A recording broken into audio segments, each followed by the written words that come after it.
creo que eso puede ser lo de menos, pero lo cierto es que yo llegué a un fuero especializado que en mis primeros pasos no salía de mi asombro, porque yo entendía que tenía que haber un plus de garantías para las personas que estaban involucradas en esos conflictos penales, que eran bastante impropios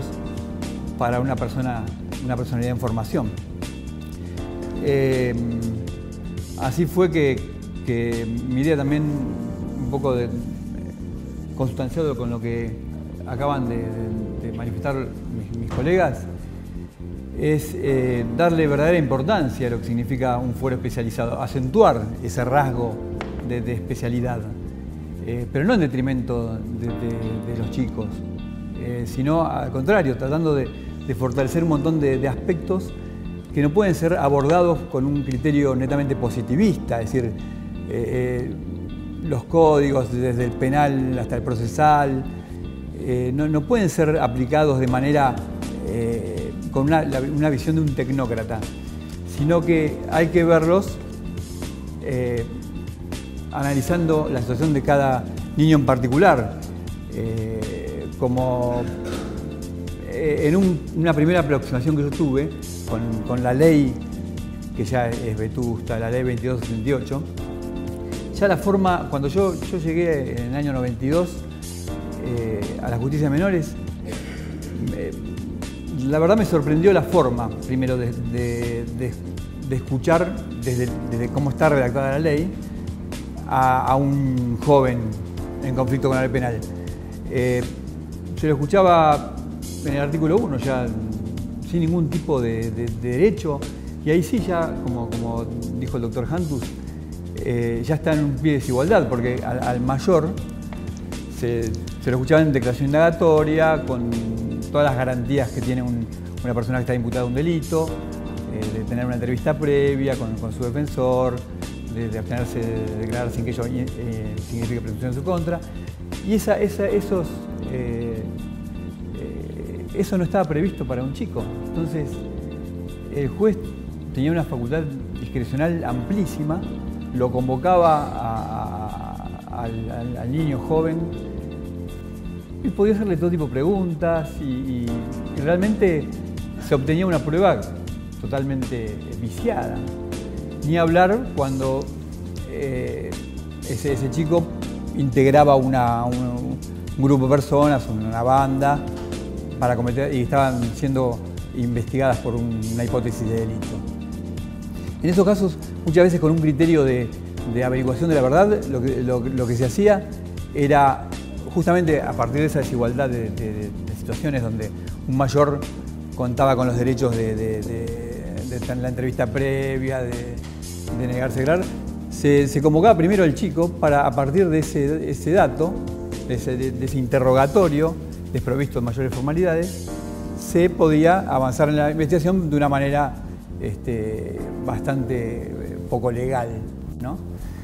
Entonces, eso, por supuesto que en esa época, no muy lejana, estamos hablando de la década del 90, antes de la reforma constitucional, ni se hablaba ni se invocaba las normas de derecho de la Convención sobre el Derecho del Niño y otros tantos tratados internacionales, convenciones y normas y reglas y directrices. Tampoco, como dijo el doctor, no quiero abundar en cosas que ustedes una vez pueden conocer de otro modo, porque es muy agotado el tiempo, pero ni se invocaban esas normas y ni siquiera las normas de derecho interno como la declaración indagatoria. Entonces, ¿qué ocurrió? Ocurrió una situación bastante curiosa, que los defensores oficiales de esa época, al ser convocados los jóvenes en los términos del artículo primero de la ley 2268, desprovistos de cualquier garantía, apelaban pidiendo que se los escuche, no hablemos al solo de efecto de darles la oportunidad de hecho hacer oído, sino se los convocaba, pedían por favor que le tomen declaración indagatoria para que tengan por lo menos los mismos derechos que tenía el mayor. siempre me acuerdo de los primeros defensores que empezaron con ese recurso, eran rara avis, ¿no? Porque dentro de la estructura tan tradicional del Poder Judicial de la época, era tan raro como que un fiscal, que es el que tiene el contralor de la legalidad del proceso muy por encima del rol acusatorio, también era mirado. Y yo me sumaba a esos recursos. ¿Por qué? Porque el derecho procesal nos habilita a eso, a interponer recursos aún en favor del imputado. Entonces, en esa inteligencia, cuando nosotros recurríamos también éramos vistos, o cuando nosotros veíamos que no había mucha prueba, también éramos vistos raros. Y yo recuerdo que en un juzgado, con el que primero me tocó actuar, han puesto, cuando yo interponía un recurso de esta naturaleza para que al chico se le brinden todas esas posibilidades, y yo recurría cuando no se me hacía lugar, me han intentado desanimar poniendo el alegato defensista del señor fiscal en una providencia, ¿no? Pero por suerte hubo una evolución lenta. Yo comparto muchos argumentos que dan discusión mis colegas. Una evolución bastante lenta y que va siempre un poco atrás de la realidad. La reforma del 94 fue importante en punto a otorgar a la Convención sobre los Derechos del Niño y otros tratados internacionales el mismo rango constitucional que permitió otra mirada, ¿no? Y otra toma de conciencia sobre la situación. Igual muy distante de la que los chicos merecen, ¿no? No digo que estas situaciones no tengan que ser investigadas en un proceso penal. Suena bastante fuerte, pero como dijo Ripoll, en los casos graves me parece que sí hay que ser muy cuidadosos. Estamos en una sociedad donde hay también víctimas a quienes brindar una explicación y brindar una respuesta sobre nuestra actuación y sobre qué es lo que está sucediendo. Pero bueno, esa mirada cambió, no radicalmente porque estamos a la saga de las circunstancias, y se empezó a reconocer la importancia, la operatividad de esos instrumentos internacionales, a citarlos. A veces yo creo que la sola enumeración o cita de esas disposiciones puede ser solamente declarativa, si no se toma conciencia. Por eso es muy importante bajar el mensaje a nuestros colaboradores, a todos los que están actuando, no solo dentro de nuestra fiscalía o de nuestro juzgado, sino que todos los actores que participan desde el Consejo de los Derechos del Niño y demás, que a veces me gustaría que haya un poco menos de nomenclatura y más compromiso eficaz, ¿no? Por eso yo celebro realmente estas jornadas que antes eran mucho más esporádicas, y ahora advierto y aprovecho para agradecerle a Agustina también que me insistió en esta segunda oportunidad. Yo fui convocada por la anterior, no pude venir, para dar un aporte desde el lugar que yo tengo. Entonces, esa importancia que adquirieron los instrumentos internacionales como la Convención de los Derechos del Niño nos da una semblanza de que el campo penal no es el específico para dirimir la suerte de un joven, que ahí no está el futuro de ellos, que solamente la aplicación de un punto de vista positivista, tecnocrático, tiene que ser bastante acotada a casos que así lo justifiquen. Y todas estas situaciones que nos vienen y de manera creciente, ¿por qué? Por problemas sociales que son el sustrato de lo que nosotros vemos reflejado en las múltiples denuncias, tienen que ser tratadas de una manera, pero con mucha delicadeza, no como una respuesta punitiva, como una respuesta reactiva a una conducta del menor que es una persona en formación, ¿no? Y así lo entienden indirectamente hasta los propios denunciantes, muchas veces padres de un compañerito de colegio que fue agredido por otro, o algún hasta familiar que denuncia a algún hijo muchas veces, pero a la hora nosotros nos quedamos con esa primera denuncia policial que les da no sé, un impulso contraproducente en definitiva. Nosotros convocamos nuevamente al denunciante, el padre del chico agredido, el familiar que hace la denuncia, y muchas veces cuando nosotros le explicamos los alcances que tiene la justicia penal, qué se puede dirimir, la relatividad también de la imputación, porque la imputabilidad es relativa en ciertos delitos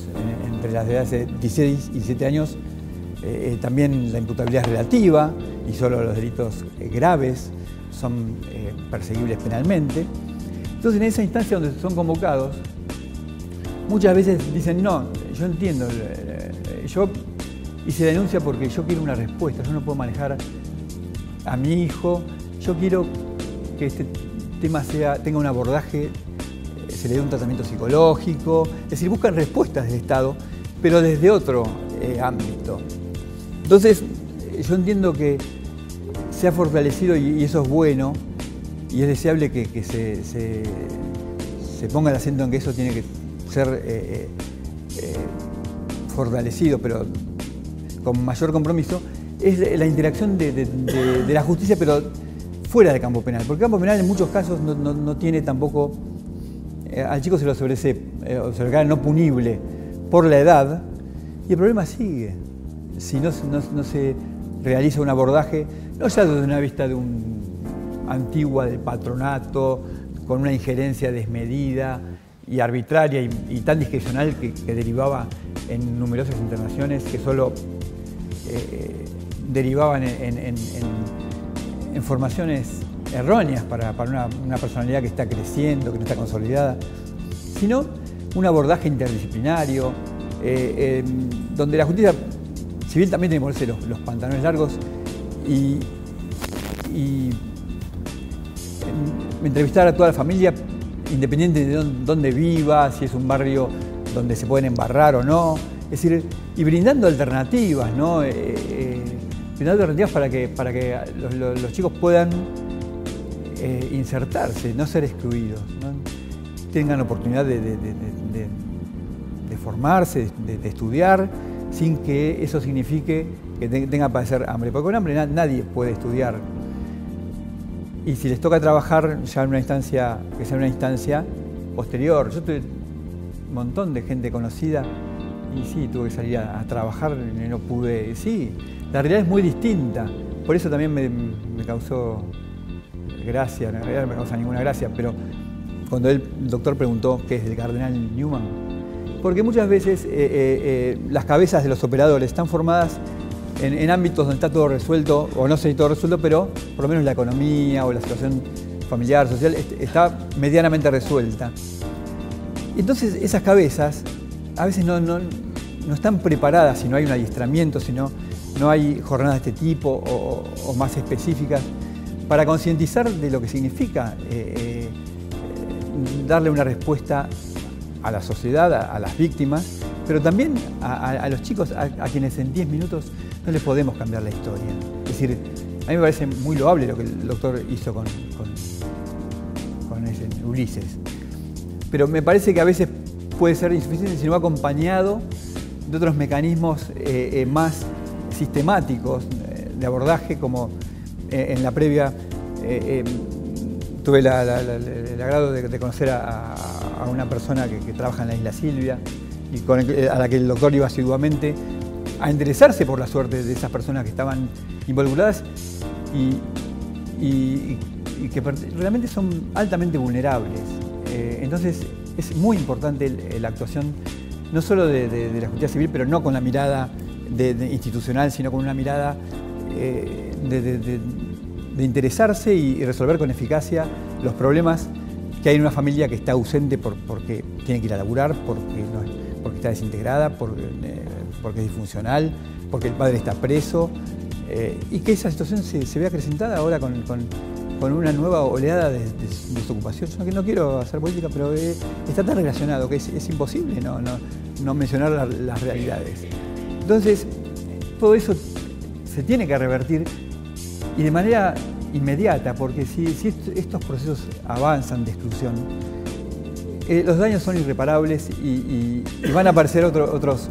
flagelos, palabra muy estereotipada, pero no menos cierta, y la aparición de la droga, del alcohol, sustitutos de lo que tendría que ser habitual para un chico, que es desarrollarse en una situación donde pueda decidir en un marco de razonabilidad y donde no esté apremiado porque para tapar el frío tiene que inhalar pegamento. Y con estupor lo vemos todos los días, cuando venimos a trabajar y a tomar la taza de café caliente, vemos esos chicos que están tapados con los fríos que hace, o en patas, o como sea. Esas situaciones hay que remediarlas inmediatamente. El compromiso tiene que ser de todos los actores, los que estamos en esta mesa, los que están en igual situación que nosotros, y concientizar a nuestros compañeros de trabajo, de tareas, para que la mirada no sea desde una mesa distinta, sino desde la realidad que a ellos atañe. Por suerte hay algunos mecanismos que antes se desconocían, que se han ido implementando, se han olvidado, porque es un fuero especializado, pero también olvidado, el fuero minoril. Lo que es una suerte si se lo ve desde un punto de vista inquisitivo, pero es una desgracia si se olvida que desde acá se pueden hacer. Bueno, acá me dicen que no tengo más tiempo, pero bueno, la idea es esta. Hemos tratado de dar un mensaje de concientización, no sé, que se tenga una mirada y que hay mucho por hacer, y ojalá que esto pueda ser llevado a otras mesas de trabajo donde estos temas merezcan real consideración. Nada más, gracias.